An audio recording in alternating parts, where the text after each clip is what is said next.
내 나이 벌써 45. 인생의 반을 벌써 허비했다고 생각하니 과연 동안 내가 어떻게 살아왔는지 되돌아보게 된다. 여러분이 이 글을 읽고 과연 글의 주인공이 어떤 놈이었는지 판단을 내려주시길 바랍니다. 여기에서 쓰려고 하는 이야기는 내가 결혼 후 3년 정도 지난 후부터입니다. 여성들과 경험은 주로 결혼하고 나서 많은 일들이 있었습니다. 그중 굵은 것들만 추려 이야기로 만들어 볼까 합니다. 글에 나오는 얘기들은 대부분 실화입니다. 100%는 아니겠지만 최소한 90% 이상 100%에 맞추려고 노력하며 쓰겠습니다. 등장인물은 이름만 가명으로 하고 나이와 지명 등은 전부 실제임을 밝힙니다. 아마 혹시라도 등장인물들 중에 이 글을 보시는 분이 계시다면 틀림없이 자신의 얘기인 줄 알 것입니다. 당시 나누었던 얘기들이 그대로 나올 테니 그래도 최대한 주위분에게 피해 안 주는 선에서 꾸며보겠습니다. 혹 기분 나쁜 내용이 나오더라도 지나간 세월 다 이해해주시고 즐거운 추억이었다고 생각해주시면 감사하겠습니다. 참고로 전 글이란 것을 처음 써봅니다. 매일 눈팅만 하다가 내 얘기를 써보면 어떨까 해서 도전하는 것이라 맞춤법도 내용도 어쩌면 뒤죽박죽 될 수도 있습니다. 재미없으시겠지만 못 쓰는 글이겠지만 글보다는 내용의 줄거리로만 상상하면 보아주시면 감사하겠습니다. 틀리거나 이해 안 가는 내용, 잘 못된 내용은 알려주시면 시정해드리겠습니다. 그럼 몇 장 분량이 나올지 모르겠지만 일단 출발해보겠습니다. 한 장. 첫 외도. 나, 경호는 오늘도 컴퓨터 게임에 한참 열을 올린다. 오늘따라 캐릭터가 계속 죽어나가는 것에 열이 한참 올라있는데 같이 게임하는 아는 동생으로부터 게임 속 메시지가 날아온다. 준영, 형 그만하죠. 그렇게 계속해봐야 또 죽어 짜증만 날 텐데. 나, 안 그래도 더 못하겠다. 성질 다 버리겠다. 준영, 형 그러지 말고 나랑 놀러 갈래요? 나, 응? 준영, 내가 주소 불러줄 테니 그리로 들어와요. 그냥 조그만 채팅 사이트인데 사람 많지 않아 조용하고 잼나는 곳이에요. 나 채팅할 줄 모르는데. 당시 난 모르는 사람들과 얘기하기 무척 부끄럼 많이 타는 내성적 성격이었다. 준영, 그냥 www 짜증나 어북디푸기.com 없는 주소입니다. 일단 들어와요. 와서 문자 남겨요. 초대해드릴게요. 나, 집사람 자는지 보고 이 시간에 채팅하는 거 보면 난리 날 건데 일단 내가 들어가게 되면 바로 문자 해줄게.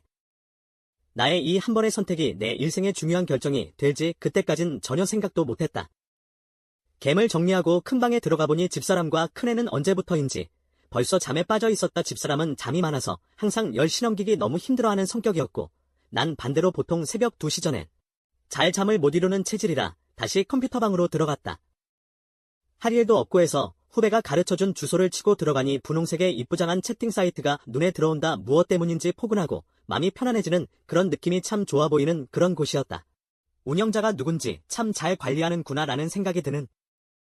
들어가서 알려준 대로 문자를 보내고 누군가의 초대를 받고 들어간 곳엔 서너 명의 인원이 대화를 하고 있었던 걸로 기억한다. 미디어 음악이 흘러나오는 가운데 그 후배랑 모르는 두어 명의 여성분이 그냥 일상적인 대화와 음악 얘기를 하고 있는 듯했다. 간단한 내 인사 후 난 주로 눈팅만으로 얘기하는 거 구경하며 여기 이 사이트에 대한 내용들을 알 수 있었다. 이 대화방엔 한 3에서 40명 정도의 인원들이 들락날락하며 거의 대부분이 30대 분들이라는 거 등등. 나중에 안 얘기지만 이상하게 여긴 남자분들보다 여성분들이 더 많았다. 하지만 결코 이상한 곳은 아니었다. 보통 채팅 사이트들과 똑같았지만 그냥 인원이 적은 소규모 대화방이었다는 것. 회원가입이 필요 없는 그냥 오고 싶을 때 오고 가고 싶을 때 가는 그런 아담한 곳이었다. 소규모다 보니 알려지지 않아서 오는 사람들만 오고 몇몇 사람들끼리 소규모로만 노는 그런 곳이었다. 그 후 며칠 후 저녁시간 집사람은 오늘도 어김없이 일찌감치 잠자리에 들었고 난 또 겜을 하다가 문득 그날 대화방이 생각나서 겜 종료 후 살짝 접속해보았다. 한 10여 개의 방들이 만들어져 있는데 마침 전에 가본 적이 있던 방제와 똑같은 것이 있기에 큰 용기를 내어 입장해보았다. 다행히 그 방엔 날 기억해주는 2명의 여성분이 그대로 계셨고 모르는 남자 2명도 같이 있었다. 오늘도 인사만 하며 눈팅만 주구장창 하고 있을 때 귓속말 백합, 니마 나오셔서 얘기 좀 하세요. 헐, 이런 것도 있다니 속으로 무안하면서도 놀라서 네 하고 답장만 보내곤 얼마 못 가 일이 생겼다 하곤 바로 대화방 나와 버렸다. 지금 생각하면 진짜 너무 바보 같고 순진했던 나였다. 그런 식으로 며칠을 대화방에서 보내며 후배를 불러 같이 얘기도 하고 점점 나름 모르는 사람과 대화를 이어갈 정도가 나도 모르는 사이에 되었다. 하루는 시간이 12시가 넘어 대화방에 음악 들으러 당시엔 지금처럼 음악을 듣고 싶은 거 골라서 인터넷으로 들을 수 없을 때였다. 오로지 그 대화방에서 보관하는 음악만 골라서 들을 수 있었다. 대화방 들어가서 혼자 방을 만들어 음악 들으며 난 무협지 보고 있었다. 순간 띵동. 음악 소리. 누군가 입장하는 소리. 대화명이 소리 끌색이 분홍. 순간 너무 맘에 드는 느낌의 분이 대화방을 찾아 들어왔다. 소리. 안녕하세요? 네, 어서 오세요. 많이 늦었는데 이 시간에 어떻게 오셨나요? 소리. 처음 들어오는데 여기 있으면 안 되나요? 헉, 처음이라니? 나는 순간 내가 여기 처음 왔을 때가 생각나서 그분에게 많은 얘기를 시키며 계속 질문에 말을 걸어주었다. 소리님은 나이가? 소리님은 결혼은? 소리님은 자녀가? 이런 식의 신변잡기부터 취미 등 미팅하듯이 말을 이어나갔다. 소리의 당시 나이 34, 나보다 한 살 어렸다. 결혼은 했고 아직 애는 없다고 했다. 첫날은 간단한 소개와 잡다한 얘기만 주저리 거리다가 늦어서 헤어지고 다음날부턴 이상하리 그 친구와의 접속. 시간도 비슷해지고 서로서로 접속하면 먼저 찾게 되고 많은 대화를 나누게 되었다. 결혼한 지 아직 몇 개월뿐이 안앤드 샤포 6124.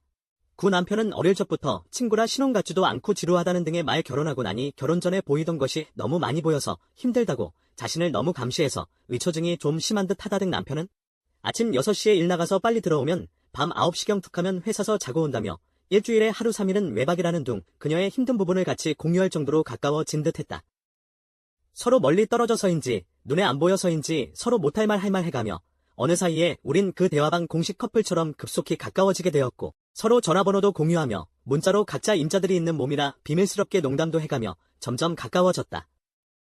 어느 순간부터는 서로를 이름이나 대화명이 아닌 자기란 말로 통일되어 불려지게 되었다. 사진은 한 5분 후 바로 메일로 도착했고 난 사진 보는 순간 숨이 멎는 듯했다. 너무 아름다운 모습에 살짝 포토앤드 샤포 9350. 교정한 듯해 보이지만 나이답지 않은 얼굴에 몸매에 자신감 상실. 내 사진을 보내줘야 하나 마나 무척 망설이다 일단 사진은 보내줘야겠다는 생각으로 바로 답 메일로 내 사진도 보내줬다. 시간이 새벽 1시. 혜영의 신랑은 이렇게 9시부터 새벽 3시까지 어느 순간 연락도 없이 들어온다고 했다. 의처증이 있어서 혹시라도 영아가 바람 피울까 하고 들어가는 시간 절대 얘기 안 해준단다. 혜영은 작은 학원을 운영하였다. 보통 난 12시경까지 출근해서 선생님들 있을 땐 저녁 6시쯤에 퇴근하고 없을 땐 밤 10시경까지 학원서 있곤 했다. 나랑 전화통화가 점차 잦아지면서 당연히 학원에서의 퇴근 시간이 늘어나고 집에선 신랑의 의심 때문에 전화도 자주 못 쓰기에 학원에서 학원 전화기로 1시간이고 2시간씩 얘기하며 서로 정을 쌓아 나갔다. 집에 들어가는 시간은 늦어졌고 당연히 나의 집에 들어가는 시간도 따라서 늦어질 수밖에 없었다. 당시 나의 안사람은 나의 귀가 시간엔 크게 신경 안 쓰고 있었고 사이도 그다지 좋지는 않았으며 서로에게 간섭은 최대한 자제하며 살고 있었다.